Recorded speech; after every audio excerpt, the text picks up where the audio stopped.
Hello বন্ধুরা, আমি আজ আলোচনা করব একাদশ ও দ্বাদশ শ্রেণী উচ্চ মাধ্যমিকের গদ্য জীবন ও বৃক্ষ। মোতায়ের হোসেন চৌধুরী।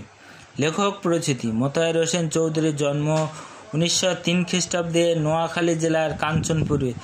তিনি স্মরণীয় হয়ে আছেন বুদ্ধির মুক্তি আন্দোলনের নামে পরিচিত বাঙালি মুসলমান সমাজের অগ্রগতি এক যুগান্তকারী আন্দোলনের অন্যতম কাণ্ডারী হিসেবে। সাহিত্যের অঙ্গনে ও বাস্তব জীবনে উভয় ক্ষেত্রে তিনি ছিলেন সৌন্দর্যবোধ, মুক্তি, বুদ্ধি চেতনা ও মানব প্রেমের আদর্শের অনুসারী। তিনি ছিলেন কাজী আব্দুল হোসেন, কাজী মোতায়ের হোসেন, আবুল ফজল, আবুল কাদের প্রমুখ সহযোগী। মননশীল চিন্তা উদ্দীপক এবং পরিলিখিত গদ্যের রচয়িতা হিসেবে বাংলাদেশের লেখকদের মধ্যে তিনি বিশিষ্ট হয়ে আছেন। তার গ্রন্থ সাংস্কৃতিকতা বাংলাদেশের প্রবন্ধের সাহিত্যে একটি বিশিষ্ট সংযোজন। তার প্রকাশিত অন্য দুটি গ্রন্থ হচ্ছে ক্লাইভ বেল এর সিভিলাইজেশন গ্রন্থ অবলম্বনে রচিত সভ্যতা ও বারট্রাস্ট রাসেলের কনকোয়েস্ট অফ হ্যাপিনেস গ্রন্থের অনুবাদ সুখ। বাংলা একাডেমি তার প্রকাশিত ও অপ্রকাশিত সমস্ত রচনা রসবলী আকারে প্রকাশ করেছে। চট্টগ্রাম কলেজে অধ্যয়নকালে 1956 খ্রিস্টে 8ই সেপ্টেম্বর তিনি মৃত্যুবরণ করেন। সমাজের কাজ কেবল টিকে থাকার সুবিধা দেওয়া নয়, মানুষকে বড় করে তোলা, বিকশিত জীবনের জন্য মানুষের জীবনে আগ্রহ জাগিয়ে দেওয়া, স্বল্প প্রাণ স্থূলবুদ্ধি এবং জবরদস্তি প্রিয় মানুষের সংসার পরিপূর্ণ। তাদের কাজ নিজের জীবনকে সার্থক সুন্দর করে তোলা নয়, অপরের সার্থকতার পথে অন্তরায় সৃষ্টি করা। প্রেম ও সৌন্দর্যের স্পর্শ লাভ করেনি বলে এরা নিষ্ঠুর এবং বিকৃত বুদ্ধি। এদের একমাত্র দেবতা অহংকার, তারই চরণে তারা নিবেদিত প্রাণ। ব্যক্তিগত অহংকার, পারিবারিক অহংকার, জাতিগত অহংকার এসবের নিশান ওড়ানোই এদের কাজ। মাঝে মধ্যে মানব প্রেমের কথাও তারা বলে, কিন্তু তাতে নেশা ধরে না, মনে হয় আন্তরিকতা শূন্য এবং উপলব্ধিহীন বুলি। এদের স্থানে এনে দিতে হবে বড় মানুষ, শুকনো বুদ্ধি, উদার হৃদয়, গভীর রচিত ব্যক্তিত্ব, যাদের কাছে বড় হয়ে উঠবে জীবনের বিকাশ কেবল টিকে থাকা নয়, তাদের কাছে জীবন দর্শনের প্রতীক হবে প্রাণহীন ছাঁচ বা কল নয়, সজীব বৃক্ষ, যার বৃদ্ধি আছে, গতি আছে, বিকাশ আছে,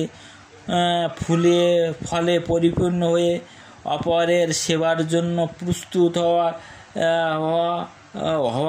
যার কাজ। বৃক্ষের জীবনের গতি ও বিকাশকে উপলব্ধি করা দরকার, নইলে সার্থকতা বা পরিপূর্ণতার ছবি চোখের সামনে ফুটিয়ে তোলা সম্ভব হবে না। বৃক্ষের দিকে তাকালে জীবনের তাৎপর্য উপলব্ধি সহজ হয়, তাই বারবার সেদিকে তাকানো প্রয়োজন। মাটির রস টেনে নিয়ে নিজেকে মোটাসোটা করে তোলাতেই বৃক্ষের কাজের সমাপ্তি নয়, তাকে ফুল ফোটাতে হয়, ফল ধরাতে হয়, নইলে তার জীবন অসম্পূর্ণ থেকে যায়। তাই বৃক্ষকে সতর্কতার প্রতীক হিসেবে গ্রহণ করার প্রয়োজনীয়তা, সজীবতা ও সার্থকতার এমন জীবন্ত দৃষ্টান্ত আর নেই। অবশ্য রবীন্দ্রনাথ অন্য কথা বলেছেন।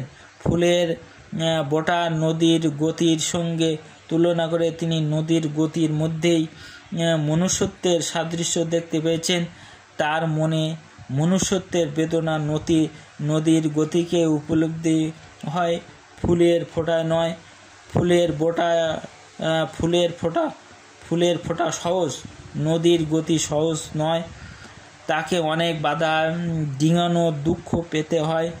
কিন্তু ফুলের বোটার দিকে তা তাকিয়ে বৃক্ষের ফুল ফোটানোর দিকে তাকালে বোধ হয় রবীন্দ্রনাথ ভালো করতেন। অত বনপ্রেমিক রবীন্দ্রনাথ কেন যে তা করলেন না বোঝা মুশকিল। জানি বলা হবে নদীর গতিতে মনুষ্যত্বের দুঃখ যতটা স্পষ্ট হয়ে ওঠে, বৃক্ষের ফুল ফোটানো তা তত স্পষ্ট হয়ে ওঠে না। তাই কবি নদীকেই মনুষ্যত্বের প্রতীক করতে চেয়েছেন।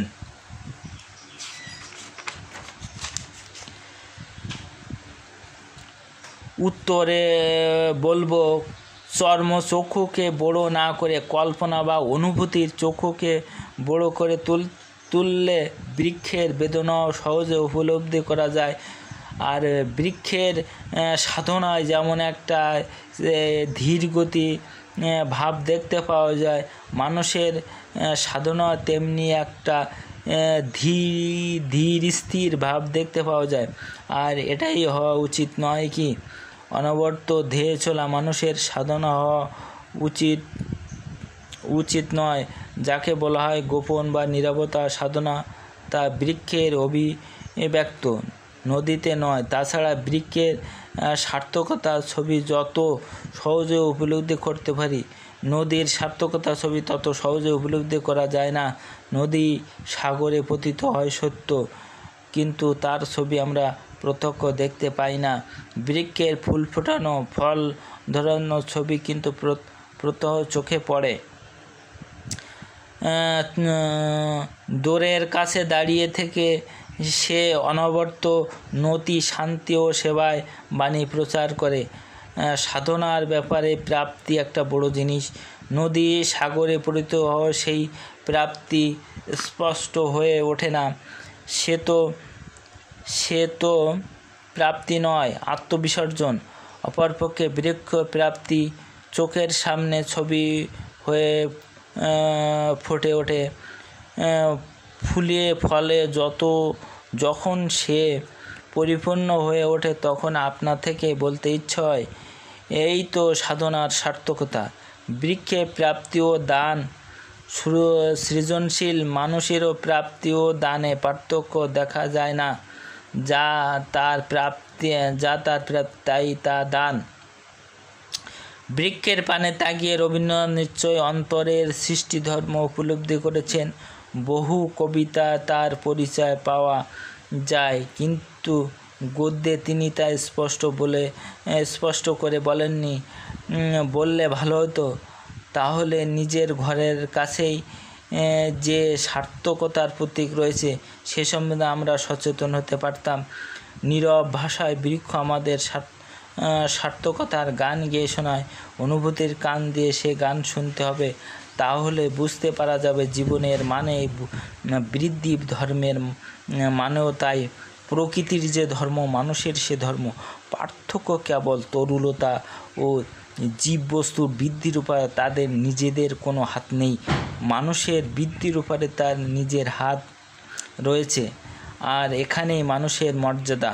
মানুষের বৃদ্ধি কেবল দৈহিক নয়, আত্মিকও। মানুষকে আত্মা সৃষ্টি করে নিতে হয়, তা তৈরি পাওয়া যায় না। সুখ দুঃখ বেদনা উপলব্ধির ফলে আমাদের যে পরিপক্ত, তাই তো আত্মা। এই আত্মারূপ ফল স্রষ্টার উপভোগ্য। তাই মহাকবির মুখে শুনতে পাওয়া যায়, রিপেন্টেন্স ইজ অল। পরিপক্কতাই সব। আত্মাকে মধুর ও পুষ্ট করে গড়ে তুলতে হবে, নইলে তা স্রষ্টার উপযুক্ত হবে না। বিচিত্র অভিজ্ঞতা, প্রচুর প্রেম, গভীর অনুভূতির দ্বারা আত্মার পরিপুষ্ট ও মাধুর্য সম্পন্ন সম্ভব। তাই তাদের সাধনাই মানুষের শিক্ষার প্রধান বিষয়বস্তু। জিজ্ঞাসাততা বিজ্ঞান কখনো শিক্ষার প্রধান বিষয়বস্তু হতে পারে না, কেননা তাতে আত্মার উন্নতি হয় না। জীবনবোধ ও মূল্যবোধ অন্তর পরিপূর্ণ হয় না, তা হয় সাহিত্য ও শিল্পকলার দ্বারা। তাই শিক্ষাক্ষেত্রে তাদের এত মূল্য। উপরে যে বৃদ্ধির কথা বলা হলো, বৃক্ষের জীবন তার চমৎকার নিদর্শন। বৃক্ষের অঙ্কুরিত হওয়া যেমন ফলবান হওয়া পর্যন্ত সেখানে কেবলই বৃদ্ধির ইতিহাস। বৃক্ষের পানে তাকিয়ে আমরা লাভবান হতে পারি, জীবনের উড়ো অর্থ সম্বন্ধে সচেতন হতে পারি বলে। বৃক্ষ যে কেবল বৃদ্ধির ইশারা তা নয়, প্রশান্তিরও ইঙ্গিত। অতি শান্ত এবং সহিষ্ণুতা সে জীবনের গুরুভাব বহন করে। শব্দার্থ টিকা: স্থূল বুদ্ধি, সূক্ষ্ম বিচার বুদ্ধিহীন, অগভীর জ্ঞানসম্পন্ন, জবরদস্তি প্রিয়, গায়ের জোরে কাজ হাসিল তৎপর বা বিচার বিবেচনাহীন। বিকৃত বুদ্ধি, বুদ্ধির বিকার ঘটেছে এমন, যথাযথ চিন্তা চেতনাহীন। এদের প্রধান দেবতা অলঙ্কার।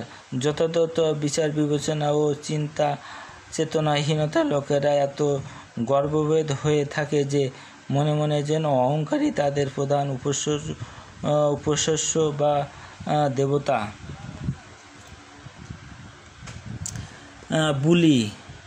বুলি অর্থাৎ এখানে গদ বাঁধা কথা বলা ব্যবহৃত হচ্ছে। যথাযথ অর্থ বহন করে না এমন কথা বা বসে বলা হয়ে থাকে। মনুষ্যত্ব, মানবোচিত সদ্গুণাবলী, মানুষের বিশেষ গুণ বা বৈশিষ্ট্য। তপোবন প্রেমিক রবীন্দ্রনাথ। প্রাচীন ভারতের ঋষিদের মধ্যে রবীন্দ্রনাথ ছিলেন অরণ্য বা বৃক্ষপ্রেমিক। তার অনেক কবিতা বৃক্ষের বন্দনা স্পষ্ট। তপোবন, অরণ্যে ঋষির আশ্রম। মুনি ঋষিরা তপস্যা করেন এমন বন। অনুভূতি চক্ষু, মনের চোখ, ইন্দ্রিয়ের সাহায্যে অনুভূতি বা উপলব্ধির ক্ষমতা, সংবেদনশীলতা।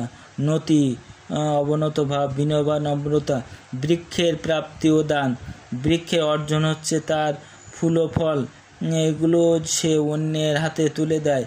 ফলে বৃক্ষ যুগপৎ প্রাপ্তি ও দানের আদর্শ। সৃষ্ট ধর্ম, সৃষ্টি বা সৃজনের বৈশিষ্ট্য। আত্মিক, মনোজাগতিক চিন্তা চেতনার ক্ষেত্রে পরিপক্কতা, সুপরিণতিজাত, পরিপূর্ণ বা বিকাশ সাধন। বস্তু জিজ্ঞাসা, বস্তু জগতে রহস্য উন্মোচন, অন্বেষা, বস্তু সম্পর্কে জানার আগ্রহ। রূঢ় অর্থ, প্রসন্ন, গভীর বা তাৎপর্য। পাঠ পরিচিতি। মোতায়ের হোসেন চৌধুরীর জীবন ও বৃক্ষ প্রবন্ধটি তার সংস্কৃত কথা গ্রন্থ থেকে সংকলিত হয়েছে। পরার্থে আত্মনিবেদন, সুকৃতিময়, সার্থক, বিবেকবোধসম্পন্ন মানব জীবনের মহত্ব প্রত্যাশা থেকে লেখক মানুষের জীবন কাঠামোকে তুলনা করেছেন বৃক্ষের সঙ্গে। তিনি দেখেছেন বৃক্ষের বিকাশ, পরিপূর্ণ ও সার্থকতার পেছনে রয়েছে তার নীরব সাধনা। বৃক্ষ যেমন তার ফুলে ফলে পরিপূর্ণতা পায় আর সেসব অন্যকে দান করে সার্থকতার উজ্জ্বল দৃষ্টান্ত হয়ে ওঠে, মানব জীবনের সার্থকতার জন্য তার নিজের সাধনা তেমনি হওয়া উচিত। তাহলেই স্বার্থপর, অহংকারী ও বিবেকহীন, নিষ্ঠুর, জবরদস্তিপ্রবণ মানুষের জায়গায় দেখা দেবে প্রেম, সৌন্দর্য, সেবায় বিকশিত এবং বিবেকবান, পরিপূর্ণ ও সার্থক মানুষ। বন্ধুরা, ভিডিওটি ভালো লাগলে লাইক এবং সাবস্ক্রাইব দেবেন। তমাল মেধাবী, দেশের সুনামধন্য মেডিকেল কলেজ থেকে ডাক্তারি পাশ করে ফিরে যান নিজ গ্রামে, প্রতিষ্ঠা করেন দাতব্য চিকিৎসালয়। শহরে প্র্যাকটিস করে অনেক টাকা রোজগারের পরেও নিজ গ্রামে সাধারণ মানুষের সেবাকে তিনি ব্রত হিসেবে গ্রহণ করলেন। এই যে বিটোপি শ্রেণী হেরি সারি সারি, কি আশ্চর্য শোভাময় যায় বলিহারি। কেহ বা সরল সাধু হৃদয় যেমন ফলভারে নত, হেয় গুণীয় মতন। এদের স্বভাব ভালো মানবের চেয়ে, ইচ্ছা যায় দেখো জ্ঞান চক্ষে চেয়ে। যখন মানবকুল ধনবান হয় যখন তাদের শির সমুন্নত হয়, কিন্তু ফলশালী হলে এই তরুগণ অহংকারে উচ্চশির না করে, তখন ফলশূন্য হলে সদা থাকে সমুন্নত, নিচু প্রায় কার ঠাঁই নহে অবনত। এগুলো একটু দেখে নিন বন্ধুরা। আমার ভিডিওটি ভালো লাগলে লাইক এবং সাবস্ক্রাইব দেবেন। ধন্যবাদ সবাইকে।